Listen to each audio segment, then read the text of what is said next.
সারা দেশে চলছে রাষ্ট্রীয় পুষ্টি মাস, অথচ এর মধ্যেই জলপাইগুড়ি জেলার অঙ্গনওয়াড়ি কেন্দ্রগুলিতে পোষণের কাজ ঠিকমতো চালাতে না পেরে বিক্ষোভ আন্দোলনে সামিল হয়েছেন অনেকে। জেলার বিভিন্ন প্রান্তের প্রায় 500 অঙ্গনওয়াড়ি কর্মী গতকাল বেলা 2টো থেকে রাত 12টা পর্যন্ত জেলা অঙ্গনওয়াড়ি কেন্দ্রে বিক্ষোভ দেখান। তাদের অভিযোগ, গত 2 মাস ধরে তারা বেতন পাচ্ছেন না, অথচ নিজেদের অর্থ দিয়ে কেন্দ্রগুলিতে পুষ্টি যোগাচ্ছেন।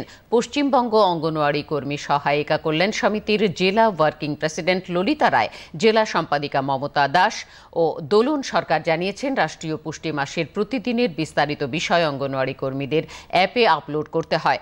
সরকার নির্ধারিত 2টি মোবাইলের অর্ডার কপি থাকা সত্ত্বেও অঙ্গনওয়াড়ি কর্মীরা এখনও কোনো মোবাইল পাননি। প্রশাসনের পক্ষ থেকে জানানো হয়েছে, 1 সপ্তাহের মধ্যে তারা তাদের বকেয়া টাকা পেয়ে যাবেন। আশ্বাস পাওয়ার পর রাত 12টার পর বিক্ষোভ তুলে নেন কর্মীরা।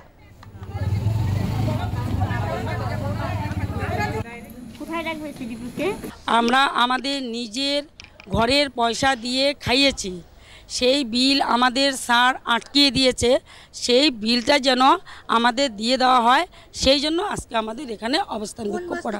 আমাদের বিল আটকে রাখা হয়েছে জুলাই আগস্ট 2 মাসের, এবং রানিং আমরা সেপ্টেম্বর মাস এখনও আমরা খাইয়ে যাচ্ছি। আমরা অনারিয়াম কর্মী, 9000 টাকা পাই। আমরা নিজেদের পয়সায় খাইয়েছি, বিলটা আমাদের আটকে রেখেছেন গায়ের জোরে। সেই বিল ডিরেক্টর অফিস থেকে ছেড়ে দেওয়া হয়েছে, তবুও আমাদের দিচ্ছে না। আমাদের অপরাধ, আমরা স্ট্রাইকে আছি মানে আমাদের সরকার নির্ধারিত 2টো মোবাইল ফোনের অর্ডার আমাদের কাছে আছে।